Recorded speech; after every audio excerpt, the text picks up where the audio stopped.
Hello, this is a short video of an upgrade for my smart home network.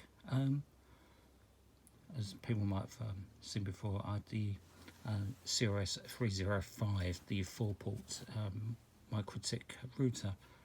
Well, because I've got so many servers now running 10 gig, it meant I was having to chop and change them all in order to get them working.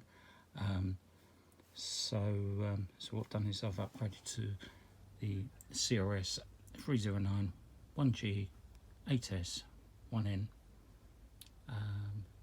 Basically, it's the 8-port version, so it's the big brother of the CRS305, which again is a great little unit, but not enough ports for me.